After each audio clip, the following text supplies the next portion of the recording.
നമസ്കാരം, എല്ലാ കുട്ടികൾക്കും ഗിരീഷ് സാറാണ്.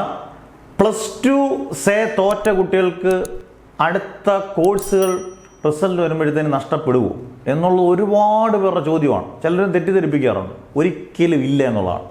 സിമ്പിളായിട്ട് ഞാൻ പറഞ്ഞുതരാം. ജൂൺ 12-ാം തീയതി പരീക്ഷ തുടങ്ങുന്നു, ജൂൺ 20-ാം തീയതി പരീക്ഷ തീരുന്നു. അധ്യാപകർ എന്തായാലും മാതൃക അധ്യാപകർ തന്നെയാണ്. എത്രയും പെട്ടെന്ന് നിങ്ങളുടെ വാല്യുവേഷൻ കംപ്ലീറ്റ് ആക്കി ജൂലൈ എത്രയും പെട്ടെന്ന് റിസൾട്ട് നിങ്ങൾക്ക് ജൂലൈ ആദ്യം തന്നെ റിസൾട്ട് മിക്കവാറും എത്തും. പെട്ടെന്ന് തന്നെ റിസൾട്ട് എത്തും. പക്ഷേ ഒറ്റ കാര്യമേ ഉള്ളൂ, ആ കാര്യമാണ് ഏറ്റവും വലുത്. ഈ സേ എഴുതുമ്പോൾ നിങ്ങൾ എന്ത് ചെയ്തിരിക്കണം? നന്നായിട്ട് പഠിച്ച് അത് ജയിച്ചിരിക്കണം.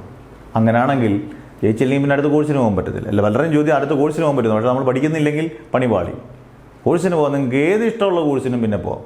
ആ സർട്ടിഫിക്കറ്റ് തന്നെ, അല്ലെങ്കിൽ സേ സർട്ടിഫിക്കറ്റ് വ്യത്യാസമൊന്നുമില്ല. +2ൻ്റെ സർട്ടിഫിക്കറ്റ് തന്നെയാണ് സേയുടെ സർട്ടിഫിക്കറ്റ് അതിൽ കിട്ടുന്നത്. ഒരു കുഴപ്പമില്ല.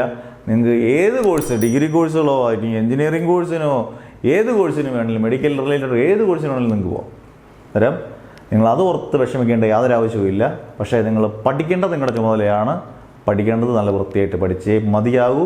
എന്നിട്ട് ആ സേക്ക് നല്ല പോലെ അത്യാവശ്യം പാസ് മാർക്ക് മേടിക്കുക, ഡബിൾ പാസ് മാർക്ക് മേടിച്ച് നമ്മൾ കാണിച്ചു കൊടുക്കണം. പെർസെൻറ്റേജ് ഒക്കെ കൂട്ടണം.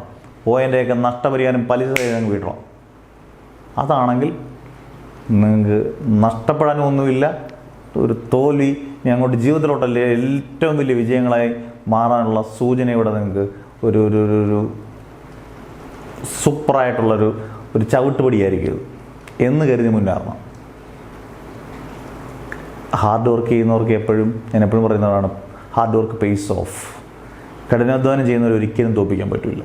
അങ്ങനെയുള്ള കുട്ടികളായിട്ട് നിങ്ങൾ മാറണം ഭാവിയിൽ. Never ever give up.